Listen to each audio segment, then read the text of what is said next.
Yeah, I'll put in the.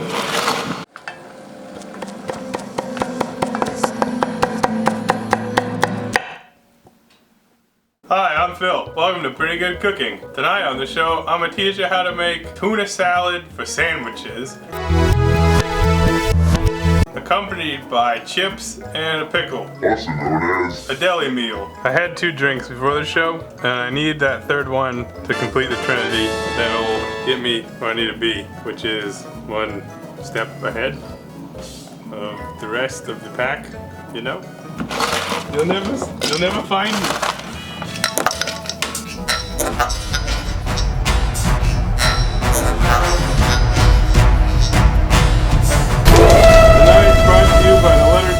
Here we have lemon seltzer water. It tastes like lemon, and I guess that's it. Okay. I just want to start heating the oil for the chips. That takes a while. Today we will be using slightly used oil, but not from my deep fryer, which is kind of disgusting. I don't really want to clean. I fried some chicken in this oil yesterday, so like that's almost fresh by my standards. So we'll put it in our Dutch oven here, which looks clean enough, and we will get that heating up, medium-high heat. Okay, I'm gonna teach you how to make mayo. I guess that should be its own video, so I should do an intro for mayo. I should drink first.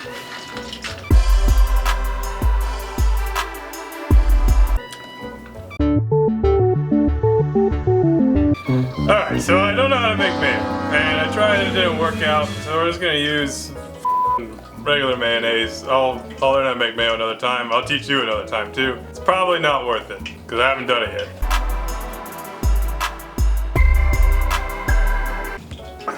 Alright, let's get this rolling. Let's make it in a bucket. Why, you ask? It's a convenient container. Also, if you're working in a deli, which is the most likely place you're making tuna salad, you use a lot of buckets. I don't know why that's true, but I think it is. Are you a deli person? Do you use buckets? Let us know somehow. This is a shallot. I want to see if I can grate it.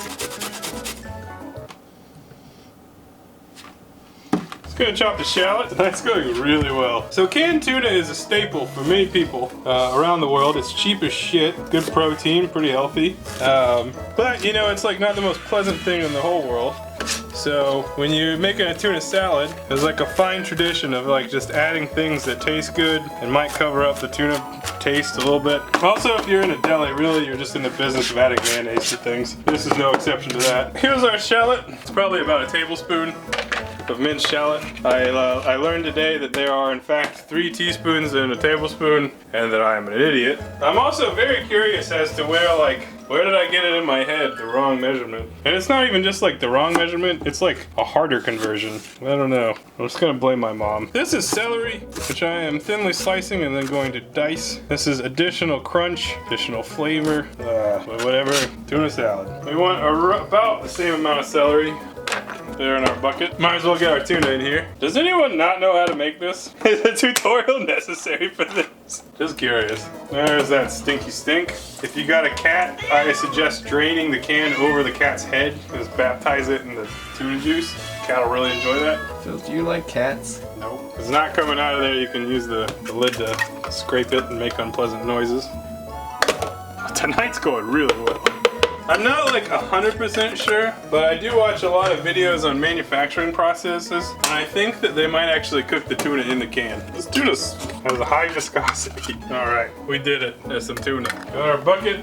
Next we can add a little relish, or you can use chopped pickles. They are in fact the same thing. A little spoon of that. Here I've got whole grain mustard. It's got a little garlic in it. We'll get a healthy squirt of that. Capers are something you can add for fun. They'll give it like a little bit more pickliness. Pickliness is like the word penis with pickle in the middle. Pickliness. Well, I really just put in some juice. Don't need a lot of that. And this is where I would put the homemade mayo if I had it, but I suck. So add in a big amount of mayo and incorporate everything.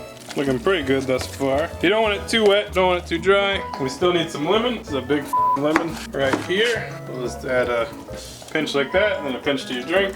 And we need some ground pepper, freshly ground, and that should be tuna salad. It smells good with the lemon. The lemon really brightens it up, I would say. I'll have a little bite here, give it a taste. that's tuna salad. So there you go. You got your bucket. We can put it in the fridge for now while we make our chips. Won't take too long though. Here's a mandolin and a potato. This is how you make potato chips. If you're going as fast as I am, be really careful you don't slice off a finger. You should use a guard for safety. When you get to your end of your potato, really be careful. Those look like chips. We'll make another potato's worth. If you want, there's like a modified version you can make where you actually soak these in vinegar for a few hours. That sounds like nonsense to me. I'm not gonna do that. Throw them in a bowl and we'll give them a rinse to get some of the starch off. I believe that removing some of the starch makes them crispier, but that could be just total fabrication. I'm just used for doing this for French fries. So, figure same principles apply. Once your water is relatively clear, we can drain them. We'll get some paper towels and we will take some of them at a time. Try to dry them off a little bit because otherwise when you drop them in, they'll get nasty. You don't have to get like a perfect dryness, but I recommend trying to get some of the water off, otherwise you have an oil explosion. You can either just drop them in like so. You can see there's enough water in there that it's already freaking out. And if you mix them up, they'll be more chip-like. But see, just with the small amount I made, the oil went a little crazy, and that's because of the water. So just be mindful of that. We'll do these in smaller batches rather than all at once, mainly for safety. I think it takes about 2 or 3 minutes. It's really quick. As you cook, the chips will brown on like one side, so it's important to keep them moving as such. And once they look brown all the way over, they're done. Pretty easy to make. These are pretty close to being done. Okay, so the chips are all brown now. You can see here in the pot. They're also not boiling nearly as much. So you literally just scoop them out and we'll put them in a bowl. One thing that's nice to do is let them drip dry on something. You can use a paper towel if you give a shit about that thing, or you can just have greasy chips. And I'll show you how to flavor them as well. If you got your chips, you can make sure you if there's oil draining out, you probably don't want that in the pot, in the bowl. First you can salt them, and you can use the bowl to actually toss them in the salt. That's your basic potato chip. Tastes nice. You can add all kinds of shit. Garlic powder, MSG, onion powder, vinegar. Good. Chips. So easy. Here I have some old Chicago rye. It's deli style. Did a couple of those in the toaster. Got a new toaster for the wedding. Looks nice. Compared to the old shitty one. I've never seen Court throw something in the trash so quickly. Let's just do that toaster. It didn't really brown, but I mean it's toasty. It makes the toasty sound. Get a little lettuce. This is romaine. And we'll scoop it. This way you can enjoy both a sandwich and a lettuce wrap all at once. Make sure you pat it down, try to get an even distribution. There's your sandwich. She'll complement it with some freshly fried chips. And you can't forget the pickle. Tuna salad doesn't cut very well. I guess we could diagonal this. Yeah, whatever. See, that's why I didn't want to do it. I got overflowage spillage. Hey, you shut up! There we go. Isn't that beautiful? Alright, tuna sandwich. How delightful.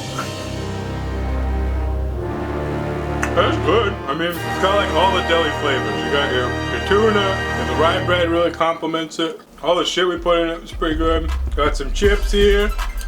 Yum. And the palate cleanser.